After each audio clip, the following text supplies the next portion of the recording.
Hello, hello. Hi, I'm Jon. I teach confident communication. And there it is. So the first thing you should probably know about me is that my brain is wired in a peculiar way. You might be able to infer what that actually means. And it meant as a kid, education wasn't going to work particularly well.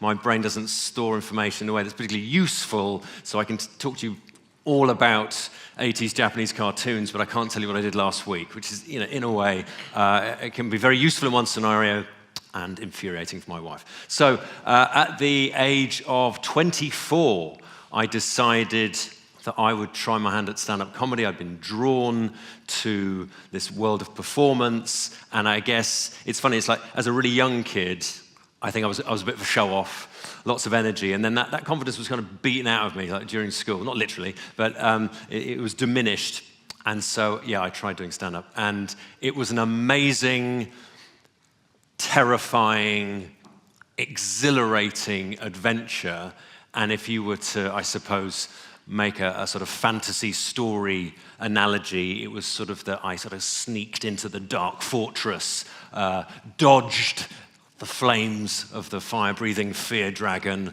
and then casually took the confidence elixir and then ran away very quickly, escaped the fortress, and went on to share this magical potion with everyone I could, and that's what I continue to do to this day. And I particularly enjoy sharing it with the freaks, the weirdos, the nerds, the quiet, introverted experts who maybe aren't heard or particularly speak up.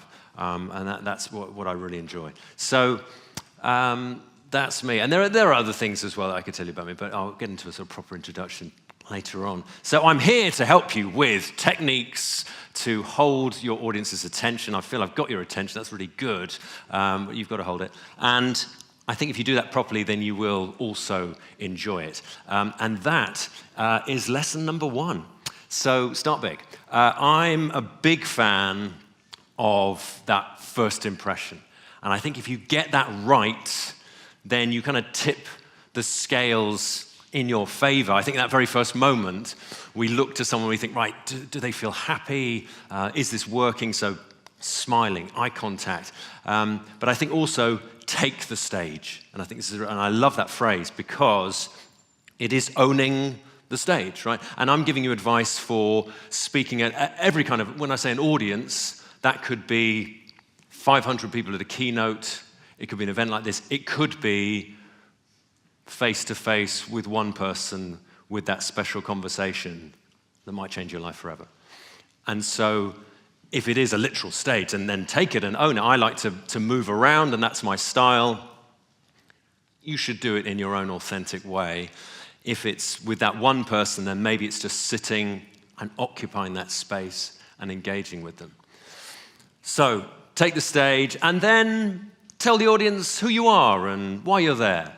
I think giving people that framework of this is what's going to happen, this is what I'm about, this is what motivates me. I think that is a fantastic way to hold your audience's attention. So, and I have to keep my mind on track because it kind of pings around all over the place. Yeah, so let me give you, so there's a lot of pictures of me in this. I wonder why that happened. Yeah, it's funny, isn't it? Because people, when you tell people you used to do, so I did stand-up comedy a very long time ago. Learned a lot from it, and it's funny because it's people say, "Oh, that's very brave," and I go, "Oh, yeah, well, yeah, it does indicate a lot of courage to do stand-up. It also indicates a massive need for validation." So, yeah, who knew that the unequivocal approval of strangers could be so addictive? So let's see. So I think the best communication often has a story at its heart. So I'll just give you my story. So. At school, I did pretty badly academically, for reasons I've explained. And then I grew up in Cheltenham and Bristol, so art was my thing. I liked drawing, I liked painting, that was good. And I did a graphic design course, art foundation course before that, and got really interested in video editing. I thought, I want to be a video editor. And I left college thinking I'd be a video editor. A friend of mine got a job in a video games company. This was in the early 90s. And suggested that I go and try and get a job there. So I became a level designer on a Super Nintendo video game, and at the same time decided that I would also try my hand at stand-up comedy, because I was, it's an amazing thing. And it was just phenomenal, and just the most powerful drug for someone like me possible. And so, like some weird kind of introverted superhero, by day I was designing video games levels, and by night I was going out and trying to make people laugh for money and the attention. And then, so I did those two things side by side for about 10 years. After that point, I moved in with my partner, and I went full-time at stand-up comedy. I left games, and it went pretty well. I didn't become a big star, but after a couple of years, my partner said, so Jon, what's the whole plan with stand-up? Oh, so perceptive. So there'd been no plan. So I ditched that, which was kind of a relief and a disappointment. So it was kind of bittersweet. Went back to games, and then saw someone delivering a terrible presentation. I got a job at Sony Cambridge, and it was someone from Sony Computer Entertainment Europe, and it was a dreadful presentation. And I realized they just needed all the stuff that I'd learned from stand-up. They needed a good story, and then they needed to sell it as if they were a human being and not a robot, which was kind of killing it. And so I thought about that for a while, and set up on my own. So I've been self-employed for 12 years, and I think I found my place in the world, and basically I realized I am a misfit here to change the world. So it feels fantastic. And that is the next lesson, which is to use stories. They do a hell of a lot of what I would call the heavy lifting. I think you don't have to make your whole talk, whatever that is, you don't have to make the whole thing a story. But if you do, it is a very satisfying structure. We like that arc. It's just something that we're used to, and I don't really have to tell you why stories are brilliant. I'm now going to tell you why stories are brilliant. So, I mean, we teach our kids things with stories. We've used them since before any written language, and they're just wonderful. So, if you can, they will do a lot of the hard work for you. And also, I mean, I guess they give you that relatability. I think Brené Brown, in her great talk, was it The Power of Vulnerability, says, stories are data with a soul, right? Isn't that wonderful?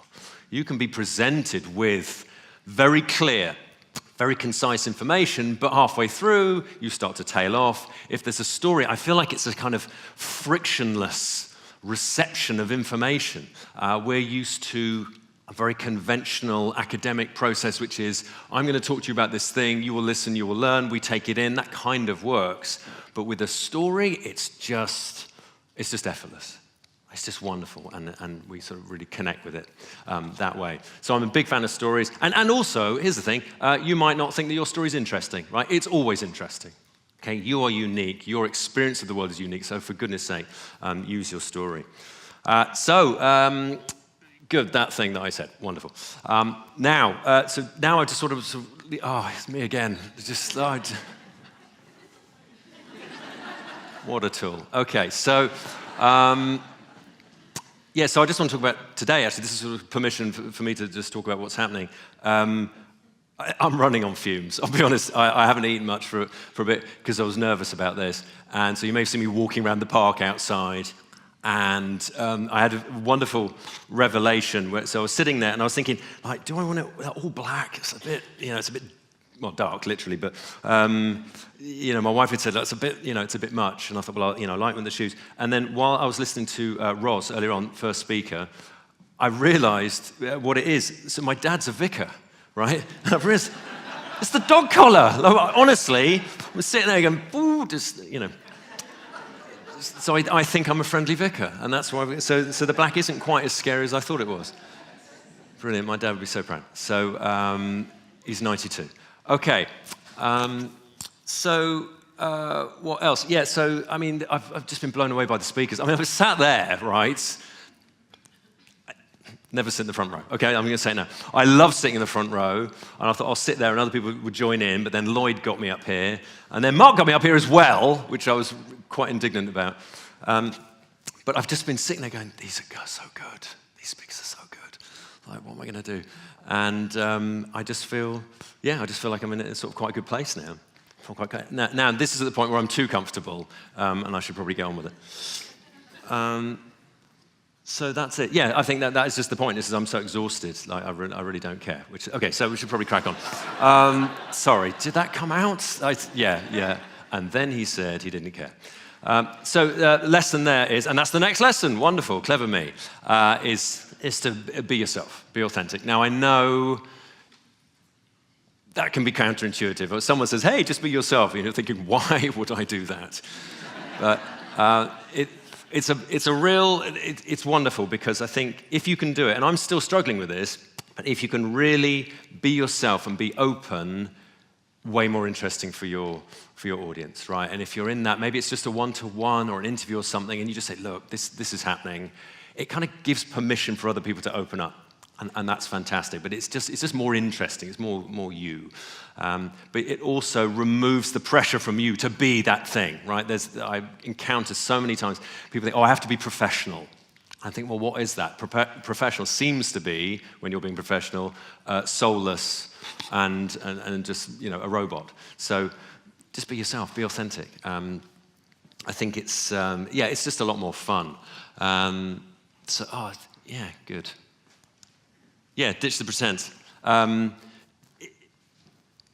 If you can get to that point, and generally it's through doing just a lot of speaking, then I find that's brilliant. And also, it just makes you more relatable, right? Because you're a human being. And it's like the stories give that relatability.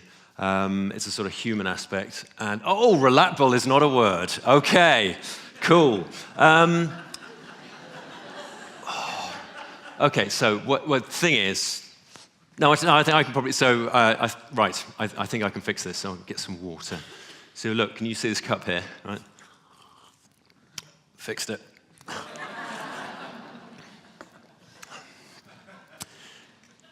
That was a lot funnier at my house, I'll be honest. Okay, good. Now, so skillful use of slides, tick. So speaking of that, let's talk about slides, except I'm not going to talk at all.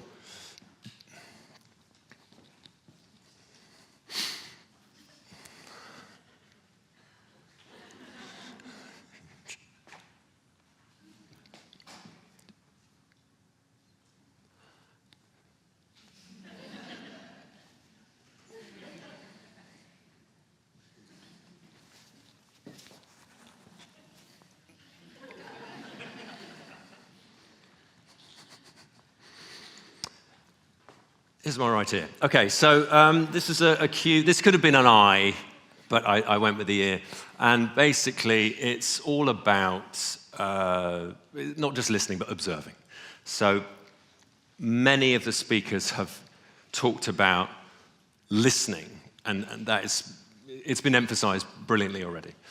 But I'm really interested in that observation piece and just sort of being aware. I used to think I was sort of distracted very easily, but really it's observing. And so other speakers, Lloyd, Roz, how many others? There was 2 Joes, just phenomenal things that were described.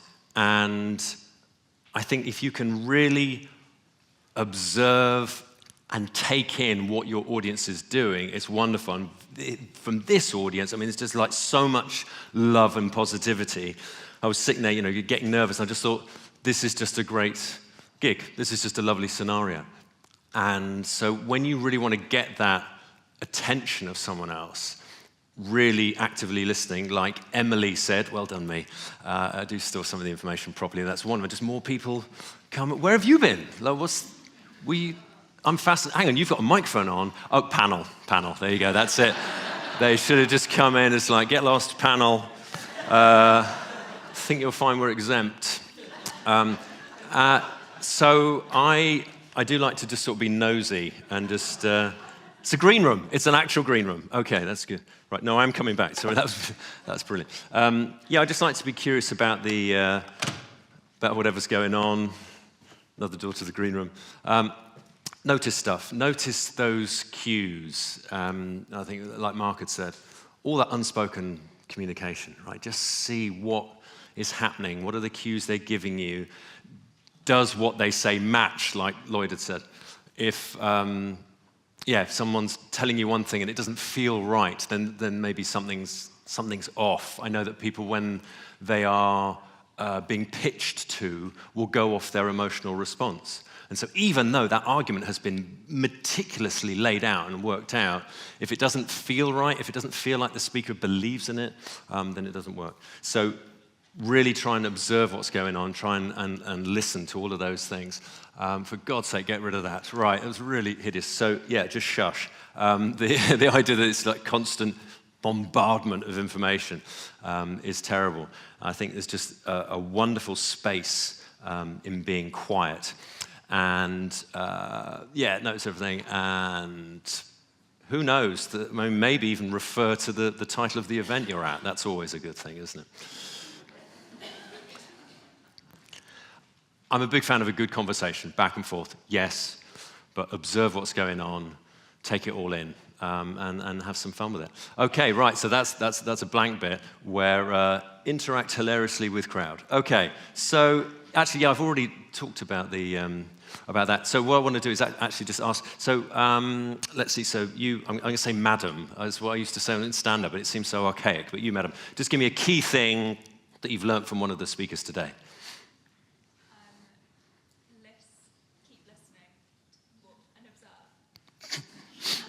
Was that speaker me? Okay, I'd like someone, so I'm going to ask someone else, so you please, cast your mind further back. Then it's brilliant. No, it's brilliant. You did exactly what I asked you to. Sorry, that was quite dismissive, wasn't it? Thank you so much. Excellent, good. Could you give me something that you've learned from one of the other speakers today? Say that again, sorry? You've just arrived. Wonderful. That's so sweet. Do you know what? Stuff with the other speakers. Jon Torrens is on. I'm going to turn up right at the end and watch his improvised shambling gold. That's amazing. Okay. So again, something you'd taken would be about me. This is going so well. Anyone else will say something wonderful that I've said? Okay. You there, please. Please. Wow, what was brilliant. Right, so context. That was stated earlier on. But what was lovely there was a moment there where I thought you were silently telling me to leave you alone. Were we on the stage together? Did you do the... Yeah, that's it. That was that thing. Good. The joy with which you did that. Anyway, yeah, so wonderful acronym and good. Well done. So I think... It might be obvious, and we've talked about this, but I think asking good questions, I think interacting properly is a really good thing to do. And again, that can be with a small... So here, yeah, that's trickier. Maybe if you're doing a big talk, you might not want to do some proper interaction. But with that one person, or there's two people, asking proper questions and then building on what's said, actually interacting with it, I think is one of the best ways of actually... sort of interacting and sort of keeping that audience's attention. Right, look out. Watch out, folks. Here he comes. So, let's see. There's a nice Spider-Man thing, so we'll do that. Please, thank God you left that, because otherwise the incomplete high five is not going to work. How you doing? Love that jacket. Excellent notes. And let's see what else we've got here. They said don't go too near the speakers because you get feedback. And that's right. Every fibre of you is saying, leave me alone, or I will... There may be a physical altercation. That's good. Right. Now, I did practice getting up on the stage, but that's a good 4.5 feet. So here we go. Oh, yeah.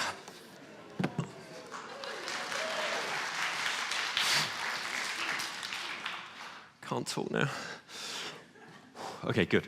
The element of surprise. To be honest, I kind of had thought about doing that earlier on, but something truly improvised is probably a better idea, right? And when that thing happens, just go with it. Go with the flow, have some fun. I think if the audience can predict accurately what's going to happen, then that's probably not very good. So have some fun, give yourself permission. Right, and that is almost it. So last thing then, my story continues. So does yours. We've all seen some wonderful things here today. And I imagine, much like me, you will take some of those lessons for yourself, to help yourself grow, but also you're going to share what's going on and what's happened today. So please share everything that you've useful that you've learned, share it with other people and help them grow as well. And that's really the final lesson. So callbacks are wonderful, right? Audiences love callbacks. Reference to something that happened earlier on, wonderful. And then give people something to do. I think that's really important. People can be excited, but unless you give them something to get their teeth into, it's not going to work. And so here are all the things. Brilliant. Very good. And so, thanks so much. I've had a lot of fun. And that's it. Thank you very much. Cheers.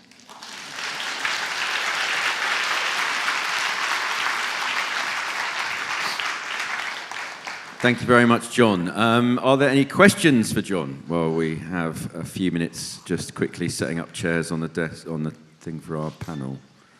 Can't see any. Everyone's petrified because you jumped off. I think. Oh, there is one. Right at the back. Is that Lloyd at the back? Yeah. Hi, Jon. I loved your energy and your spontaneity, and you make it look so easy. But for other people who think, I'm not spontaneous, I have to plan everything. How do you... Grapes, please. Sorry. What advice would you give those people? Who struggle with being spontaneous? Yeah. So I've done a ton of stand-ups. I've done like 350 gigs, so there's a lot of practice. I mean, that is the slightly facile bit of advice I'll give at the end. It's like, do as much speaking as you possibly can, but also, it should be authentic. It should be you. It should be in your style. But it's, okay, the proper answer is just experiment. Just try stuff out, right? There'll be a moment where you think, I'll try this. I'll say this thing, or I'll use this technique, which I haven't before, and it feels like a risk. Basically, if it doesn't work, if your audience, whoever that is, doesn't light up for it, it doesn't get a good response, then it doesn't matter. It's fine. But if it does work, then you can add it to your arsenal of techniques. So it's experiment and have fun with it. Brilliant. Any others upstairs? Or can't see any up there? No. So thanks very much, Jon. Cheers. Thank you.